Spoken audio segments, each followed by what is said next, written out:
നമ്മുടെ ഫാമിലിയിലെ ഒരു കുട്ടി റിക്വസ്റ്റ് ചെയ്ത പ്രകാരമാണ് ഞാൻ 2 ദിവസമായിട്ട് പാർട്ട് 1 പാർട്ട് 2 പോലെ നെയിൽ കെയർ വീഡിയോ ചെയ്തത്. കാരണം അത് ഒറ്റ പാർട്ടായിട്ട് ഇടാൻ പറ്റത്തില്ലായിരുന്നു. ദേ ആ കുട്ടി പിന്നെയും വന്നിരിക്കുകയാണ് നെയിൽ പോളിഷ് എങ്ങനെ പെർഫെക്റ്റ് ആയിട്ട് ഇടുന്നതെന്നുള്ളൊരു വീഡിയോ. പിന്നെ എന്താ കാണിക്കാലോ എന്ന് ഞാനും ഒന്ന് വിചാരിച്ചു. അതുകൊണ്ട് ഇന്നത്തെ വീഡിയോ എങ്ങനെ പെർഫെക്റ്റ് ആയിട്ട് നെയിൽ പോളിഷ് ഇടാം എന്നുള്ളതാണ്. ഈ കുട്ടി പറഞ്ഞതിന് ശേഷമാണ് എങ്ങനെയാണ് ഞാൻ ഇത്ര പെർഫെക്റ്റ് ആയിട്ട് നെയിൽ പോളിഷ് ഇടുന്നത്, ഞാനിടുന്നത് ഇത്ര പെർഫെക്റ്റ് ആണോ എന്നൊക്കെ ഒരു ചിന്താഗതി എനിക്ക് വന്നത് കേട്ടോ. ഇതിലിപ്പോൾ എന്താണ് ഇത്ര കാണാൻ, എന്താണ് ഇത്ര അറിയാനുള്ളതെന്നൊക്കെ ഉള്ളൊരു കൺഫ്യൂഷൻ എനിക്ക് വന്നെങ്കിലും സാരമില്ലെന്നേ, ഓരോരുത്തർക്കും ഓരോ ആഗ്രഹങ്ങളല്ലേ. നമ്മുടെ ഫാമിലി ഇങ്ങനെ വലുതായി വരികയാണ്. സോ നിങ്ങളുടെ എല്ലാവരുടെയും സപ്പോർട്ട് കൊണ്ടാണ് ഒന്നുമില്ലാതെ കിടന്നിരുന്ന എൻ്റെ ഈ പേജ് എന്തൊക്കെയോ ആയി മാറിയത്.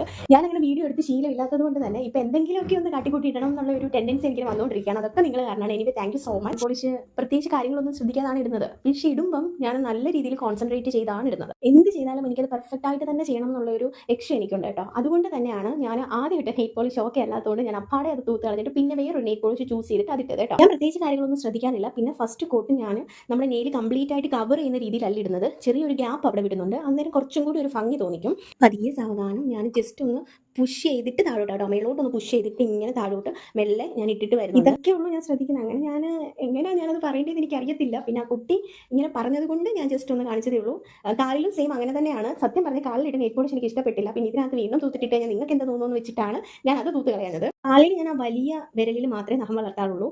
കുഞ്ഞി വിരലിലെ നഖമെല്ലാം ഞാൻ വെട്ടിക്കളയും കുറച്ച് വലുതാകുമ്പോഴത്തേനും. ഇത് ഞാൻ ഇട്ടേക്കുന്ന നെയിൽ പോളിഷ് കളർ നിങ്ങൾക്ക് ഇഷ്ടപ്പെട്ടോ എന്ന് കമന്റ് ചെയ്യണം. ഇനി വേറെ ഏതെങ്കിലും കളർ ഞാൻ ഇടണമെന്നുണ്ടെങ്കിൽ ജസ്റ്റ് ഒന്ന് കമന്റ് ചെയ്തേക്കണേ. ലൈക്ക് ചെയ്യാനും ഷെയർ ചെയ്യാനും മറക്കില്ല. നമ്മുടെ ചാനലിലൂടെ ഒന്ന് സബ്സ്ക്രൈബ് ചെയ്തേക്കണേ.